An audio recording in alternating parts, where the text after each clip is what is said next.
You may think you know what the innocent children's movie Angry Birds is about. However, the Angry Birds movie is also about immigrants coming to a functional country and eating all their unborn children. They're eating the dogs, the people that came in. They're eating the cats. Yes, that's literally what the movie is about. Let's unpack it. So Red is a typical, sensitive young man in a world full of evil women. He's a lonely chud and can't get a date because he's made fun of for having big eyebrows. He just needs to start looks-maxing. Then everything will be alright. Red deals with annoying customers at his work. He's a clown that shows up at children's birthday parties, or I guess #day parties. Red accidentally cracks the parent's egg, which causes the bird to hatch. The parents, who desperately tried to prevent that from happening, are obviously very upset with Red and take him to court. That scene does a good job of showing that birds' eggs are their unborn children. They are protected and cared for, just like children. This is unironically one of the most pro-life movies I've ever seen. It's clear that they aren't born yet, but are still valuable people. It's essential for the plot to make sense. This movie is also one of the few Hollywood movies that touches upon how much it sucks to be a single young man with no friends. Okay, so it doesn't suck that much to be an isolated young man in today's world. Most guys have hobbies like playing the guitar or making YouTube videos to give their lives meaning. But most films nowadays are about women, or they take on like a feminist perspective where, oh, boo-hoo, doesn't it suck to be a woman? Well, sometimes it sucks to be a man, so it's good to see that in this movie. In this movie, Red chooses to isolate himself because society doesn't care about him. They see him as disposable. The judge even tells Red that no one tried to stop him when he moved his home outside of the village. Red has no family. He was left an orphan and has no wife or children of his own. With divorce, family alienation, and single parenthood on the rise, I think many young people can relate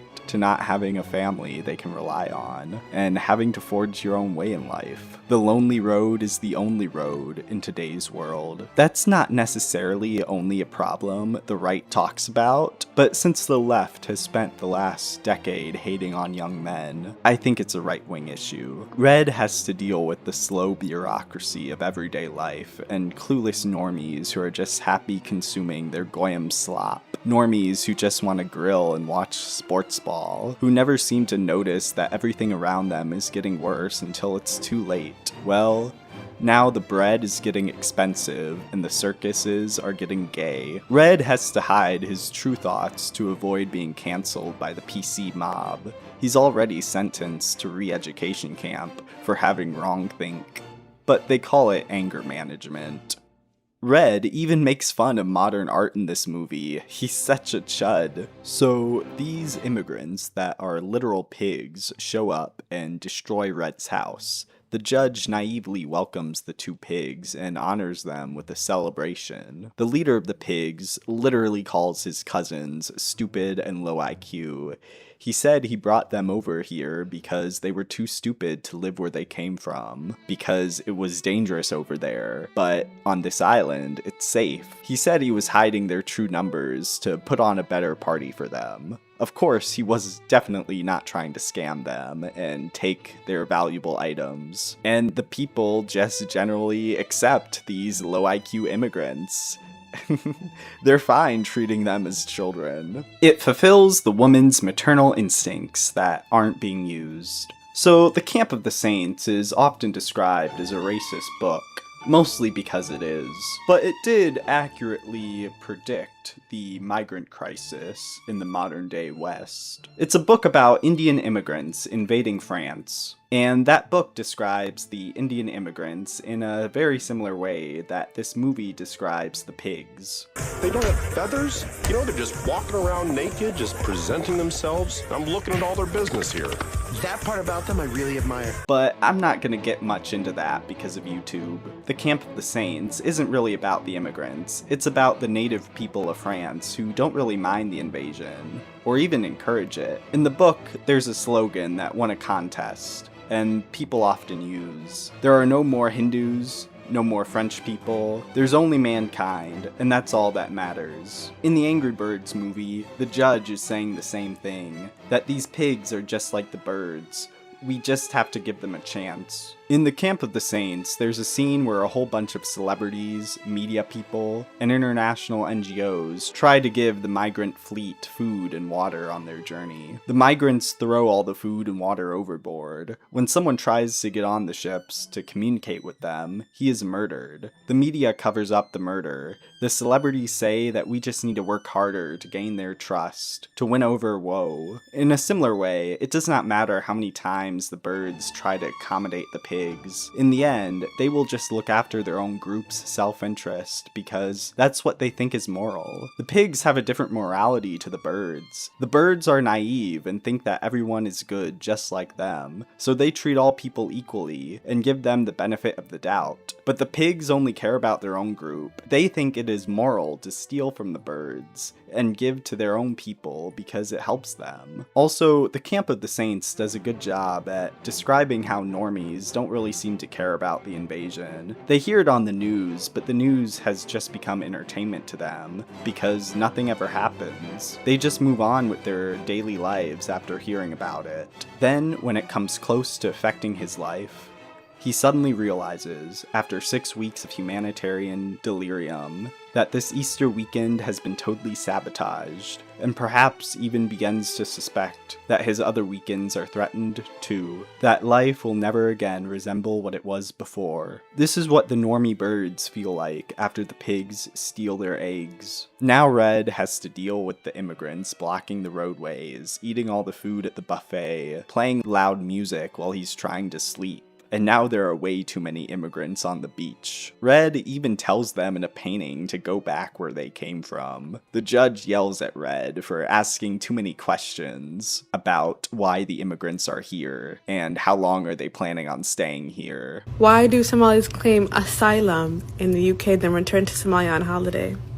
They asking too many questions. I'm not feeling that. Then Red decides to go to the Great Eagle. The town is full of a bunch of Reddit atheists who don't believe in the Great Eagle, but Red is going to prove them wrong. The Camp of the Saints describes this perfectly. Two opposing camps. One believes in miracles, the other no longer does. The one that will raise mountains is the one that has kept its faith. It will conquer. Red needs to reawaken the faith in these people by showing them the Great Eagle, who is supposed to defend their land and liberty, turns out to be a giant disappointment. He's a narcissistic egomaniac who only wants to hear good things about himself. Sound familiar? So the immigrants steal all their eggs and go back to their homeland to eat them. The judge asks Red for his leadership because he was right all along. It's not that Red was far right, it's that he was right so far. He says that they're all going to go and get those kids back. Another good thing about this film is that birds are supposed to fly, but on the island, they have gotten too fat and comfortable to fly. So they have to use technology to help them regain their natural skills that they once had, such as walking, lifting heavy things, or having normal conversations with others. Red then leads a team to save those eggs. When one of the eggs flies out of the net, Red risks his life to save one of them.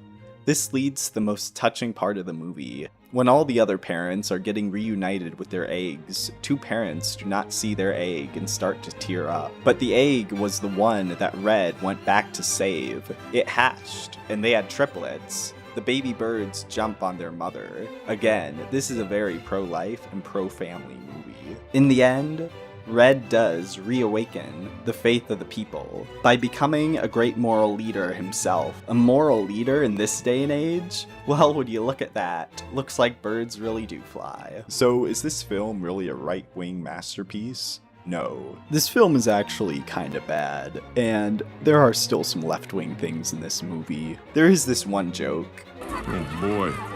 You guys ever thought about bird control? birth control is not right-wing.